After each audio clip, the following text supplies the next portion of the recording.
पहला सवाल जो मुझे आया, जिस पे मैं डिसाइड नहीं कर पाया, वो था कि ज़्यादा ज़रूरी क्या है, जर्नी या डेस्टिनेशन। काफ़ी टाइम तक मैंने सोचा और फिर भी मन बना नहीं पा रहा था। कभी एक चीज़ ज़रूरी लगती थी और कभी दूसरी। और फाइनली मुझे समझ आया कि आंसर हमेशा से मेरे सामने ही था। लाइफ दोनों से बनती है, जर्नी और डेस्टिनेशन। अब जैसे मेरे पीछे ये दीवार ले लो या फिर ये पेंसिल ले लो, दोनों ऑब्जेक्ट हैं जिनको हम गोल देते हैं कि इतना यूज़ होगा, कि दीवार टिकी रहेगी, और ये पेंसिल कितना चलेगी, बिना हमारे उसके ये एक जगह पड़ी की पड़ी रह जाएगी। अब जैसे प्लांट्स है, हम उसे तो नहीं कहते कि चल बेटा फोटोसिंथेसिस कर या कुछ भी, जड़ें फैला। वो अपने हिसाब से चुनता है कि उसका गोल क्या है, उसने क्या करना है। और एज यू नो कि हम भी पार्ट ऑफ नेचर ही हैं, इसलिए अपने गोल खुद चुनो और अपनी जर्नी खुद चुनो और उसको जितनी अच्छी और एक्साइटिंग हो सके उतनी रखो। अब मैं एक कहानी सुनाने जाने वाला हूँ, और अगर आप जानते हैं कि कहाँ से उठाई है मैंने, तो मेरे खाली कमेंट सेक्शन में ज़रूर उसका मेंशन करें। और मेरे भाई को कह रहा हूँ मैं कि तू नहीं, क्योंकि उसने ही मुझे सजेस्ट की थी। एक बार एक राजा होता है जो फुल पार्टी एंजॉय कर रहा था अपने राज्यसभा में। और वहाँ पे जाकर दौड़ मार के एक मंत्री आया कि अपोजिशन पार्टी ने तो हम पे हमला कर लिया है, वाट लग गई। तो राजा पार्टी कैंसिल और अपने घोड़े पे बैठ के पूरी टीम को लेके, सेना को लेके जाता है। और हैवी फाइटिंग होती है, काफ़ी सारा ब्लड लॉस राजा का भी, और हर तरीके से वॉर का आप तो जानते ही हैं, नहीं जानते वैसे, पर काफ़ी बुरा हो गया था। अल्टीमेटली वो हार गया, काफ़ी सारे उसके सैनिक मरे, उसे बहुत बुरा लगा और उसको उसके ही राज्य से बाहर निकलवा दिया कि भाग जाए यहाँ से। अब वो भूखा प्यासा चोट में लिपटा राज्य की बाउंड्री क्रॉस करता है, दूसरे राज्य पहुंचता है। वहाँ पे जाकर 2 दिन का भूखा, वहाँ पे जाकर एक लाइन होती है जहाँ पे जाकर वो खिचड़ी वगैरह कुछ भी दे रहे थे, तो वो भी उस लाइन में लग जाता है। और जैसे जैसे लाइन ख़त्म होती है उसकी बारी आती है, और वहाँ पे जाकर जो देने वाला था उसने बोला कि भाई ख़त्म ही हो गया, अब एंड में बस ग्रेवी जैसी बची हल्की सी। तो राजा जो कि अब टीचर हो गया था, वो कहता है दे दे भाई, कुछ तो मिल जाए शरीर को। तो वो एक कौली में देता है निकाल के, और जैसे ही वो खाने वाला आता है उसके ऊपर एक चील उड़ रही होती है। और जैसे ही वो पास लाता है तभी चील आती है और राजा की हाय निकाल देती है। लिटरली राजा ज़मीन पे गिर जाता है और आसमान की तरफ देख के कहता है, क्यों क्यों हो रहा है मेरे साथ, और ज़ोर से हाय दैया करके चिल्लाता है। तभी उसकी नींद खुलती है और वो नींद से चिल्ला के उठता है। तो उसके बाहर बैठा मंत्री अंदर आता है और कहता है, क्या हुई, किसने किया, कुछ हुआ? तो राजा उसकी शक्ल देखता है और उसे पता लगता है ये तो बहुत बुरा सपना था। और पहला सवाल जो पूछता है वो कहता है, क्या सच, ये सही या वो सही? इस क्वेश्चन को सॉल्व करने के लिए मैं बुलाता हूँ अब तक की सबसे हाईएस्ट रेटेड बुक महाभारत के एक सेक्शन, जो कि भगवत गीता में कहा गया है, जिसे मैं कहता हूँ।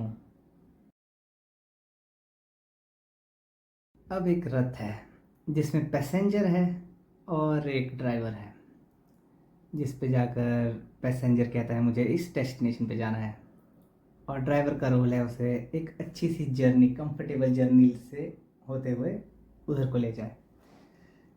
पर इसका ये मतलब नहीं कि पैसेंजर इम्पॉर्टेंट ही नहीं है एक बार उसने डेस्टिनेशन डिसाइड कर ली, क्योंकि पैसेंजर भी उतना ही एक्सपीरियंस करता है रोड को, जर्नी को, जितना कि एक ड्राइवर। पर ड्राइवर के वहाँ एक अपर हैंड होता है कि उसके वहाँ लाइसेंस है, वो कॉम्प्लेक्स चीज़ों पे अच्छे से सॉल्व कर सकता है, इमोशनल और रैशनल डिसीजन दोनों ले सकता है सिचुएशन के हिसाब से। पर अल्टीमेटली पैसेंजर के ऊपर ही जाता है कि कौन सा रास्ता लिया जाए। अब जैसे कि इसके बुरे हाल हो सकते हैं, जैसे हमारे सलमान खान है, अब उनका जो ड्राइवर था वो तो ले गया कहीं और को, भुगतना पैसेंजर को पड़ गया। इसलिए दोनों का अलर्ट होना ज़रूरी है, काफ़ी ज़्यादा। और जैसे कि आपको अब तक समझ ही आ गया होगा कि मैंने मेटाफर यूज़ किया है ढेर सारा, तो यहाँ पे जाकर ड्राइवर है हमारा माइंड और हमारा रथ है द बॉडी, और जो हमारा पैसेंजर है वो है आपकी सोल, आपकी ट्रू सेल्फ। वो है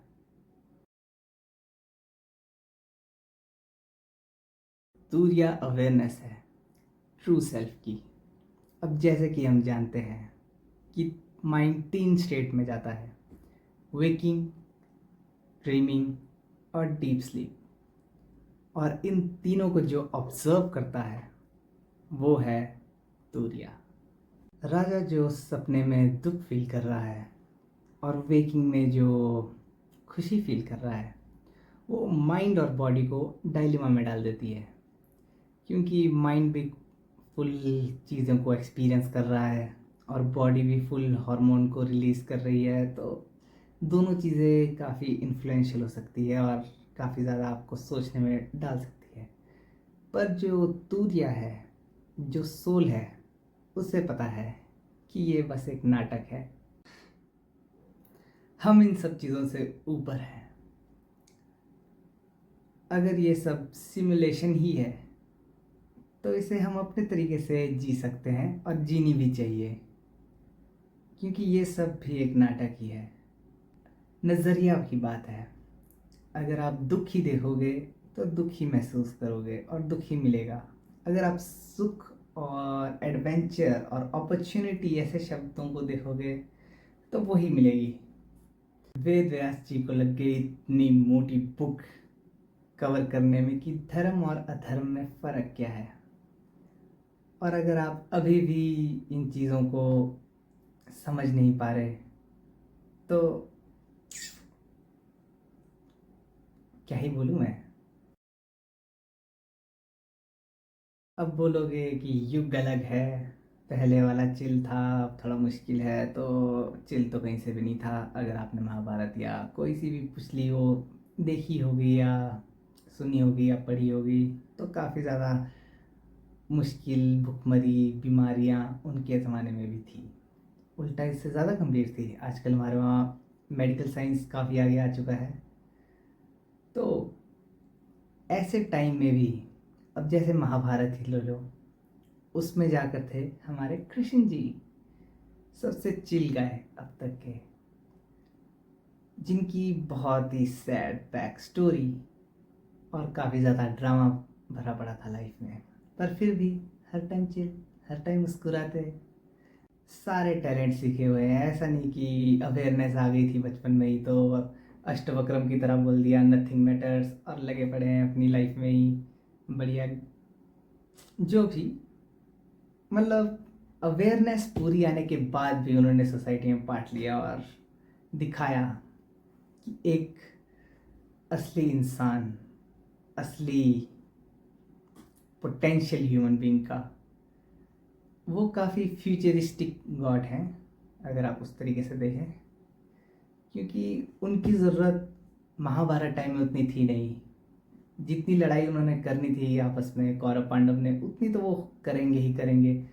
क्योंकि अगर अर्जुन अपने भाई युधिष्ठिर को मारने के लिए उठ सकता है, क्योंकि युधिष्ठिर ने बोल दिया कि ये कैसी धनुर्विद्या तेरी, धनुष फेंक दे, ये कर दे, वो कर दे। उस पर अगर वो अपने भाई से लड़ने के लिए तैयार था तो कौरवों के साथ भी लड़ ही लेता अल्टीमेटली। पर फिर भी दिखाने के लिए कि अगर वैसा माइंड, कृष्ण बुद्धि उस जमाने में हो सकती है तो इस जमाने में क्यों नहीं। और इस जमाने में, कलयुग में, उनकी माइंडसेट और पर्सोना, पर्सनैलिटी, उसकी ज़्यादा ज़रूरत है। चिल रहो, हैप्पी रहो, जितना हो सके उतना इंजॉय करो, क्योंकि अगर सही में नथिंग रियली मैटर्स तो आप फ्री हैं हर चीज़ से। आपका कोई दुख आपका नहीं, आपका कोई सुख आपका नहीं। अब जैसे हमारे missile man the APJ Abdul Kalam ने कहा है, dream is not what you see in sleep but something that doesn't let you sleep. यहाँ पे करते हैं वीडियो को पैक। थोड़ा सा करो एंजॉय लाइफ को और सायोनारा।